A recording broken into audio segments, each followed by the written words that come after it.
আসসালামু আলাইকুম। ঈদের দ্বিতীয় দিনে একটা ব্যতিক্রমী খবর নিয়ে একটু বিশ্লেষণ করতে চাই দর্শক। কারাগারে নোবেল গাইলেন সেই তুমি কেন এত অচেনা হলে। আয়ুব বাচ্চুর খুবই নামকরা জনপ্রিয় এই গানটি সবাই মোটামুটি জানেন। সেই গানটি আজকে নোবেল গাইলেন কারাগারের ভিতরে।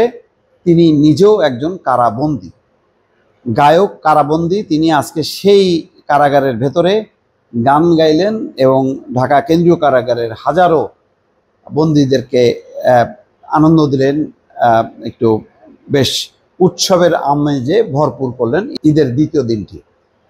কিন্তু একই সঙ্গে দেখেন, এটা দুর্ভাগ্য, আজকে খুবই জঘন্য টাইপের অভিযোগ নিয়ে বা অভিযোগের দায় কাঁধে নিয়ে তিনি আজকে কারাগারে। নোবেলের এই সময় কারাগারে থাকার কথা না। একজন গুণী শিল্পী, নিঃসন্দেহে তার প্রতিভা আছে বলেই সে নাম করেছে। ইন্ডিয়ার সারেগামাপা এরকম একটা অনুষ্ঠানে করে তিনি খুবই জনপ্রিয় হয়েছিলেন, কিন্তু জনপ্রিয়তাটা ধরে রাখতে পারেননি। আমাদের দুর্ভাগ্য হলো, বহু গুণী মানুষ, জ্ঞানী মানুষ, তারা তাদের খ্যাতিটা, তাদের জ্ঞান গরিমাটা ধরে রাখতে পারেন না। তারা তাদের খ্যাতিটা একেবারেই শেষে অনেকটা শীর্ষে যখন ওঠেন, এক পর্যায়ে তারা এমন কিছু কাণ্ড করেন, এমন কিছু অপরাধ করেন, অনিবার্যভাবে তার শিল্পী জীবন, ব্যক্তিগত জীবন, পারিবারিক জীবন, সমাজ জীবন, শিল্পী জীবন তছনছ হয়ে যায়। তেমনি একজন মাইনুল আহসান নোবেল, নোবেল নামেই সবার কাছে পরিচিত। আজকে তিনি দেখেন কত জঘন্য, মানে ধর্ষণ এবং নারী নির্যাতন মামলায় 19শে মে থেকে কেরানীগঞ্জের ঢাকা কেন্দ্রীয় কারাগারে আছেন। ঈদ উপলক্ষে কারাগারের ভেতরের মাঠে আয়োজন করা হয় সাংস্কৃতিক অনুষ্ঠানের। সেখানে গান পরিবেশন করেন নোবেল। নোবেলের গানে আবেগ উচ্ছ্বাসে মেতে ওঠেন বন্দীরা। ঈদ উপলক্ষে কারাগারে বন্দীদের জন্য বেলা 3:30টায় সাংস্কৃতিক অনুষ্ঠানের আয়োজন করা হয়। বন্দীরা আনন্দময় পরিবেশে অনুষ্ঠান উপভোগ করেন। সেখানে গান পরিবেশন করেন নোবেল সহ অন্য বন্দীরা। আয়ুব বাচ্চুর সেই তুমি কেন এত অচেনা হলে, তারপরে জেমসের বিগি বিগি থেকে নিজের অভিনয় গান গেয়ে শোনান নোবেল।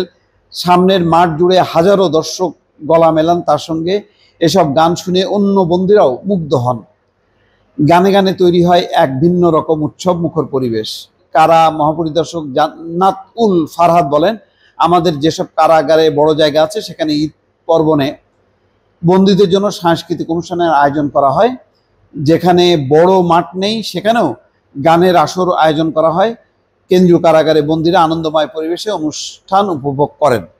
দর্শক, এই হচ্ছে খবর। কিন্তু ওই যে খবরটা হলো এই যে নোবেল কেন কারাগারে। নোবেলের তো আজকে কারাগারে থাকার কথা না। আজকে কারাগারে থাকাতে অন্য বন্দীদের জন্য ভালো হয়েছে, সেটা একটা দিক। কিন্তু সবচেয়ে বড় কথা হলো যে এই ধরনের অভিযোগ নিয়ে, এই ধরনের খুবই আপত্তিকর। এবং নোবেল কিন্তু এই অভিযোগ সত্য মিথ্যা এখনই রায় দেওয়া যাবে না, কিন্তু নোবেল আরও আগের থেকেই কিন্তু বিতর্কিত। বারবার তার ব্যক্তিগত জীবনে এই ধরনের ঘটনা ঘটেছে এবং বারবার সে অব্যাহতি পেয়েছে। এইবার সে অব্যাহতি পায়নি।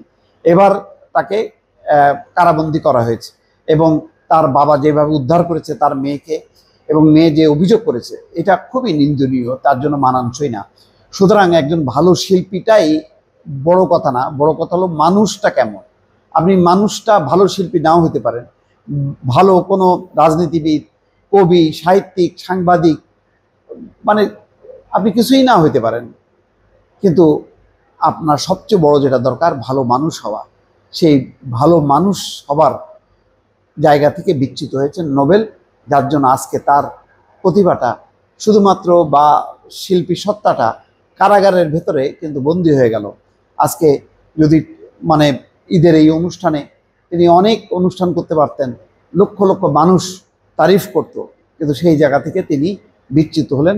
শুধু তার নিজেরই দোষী।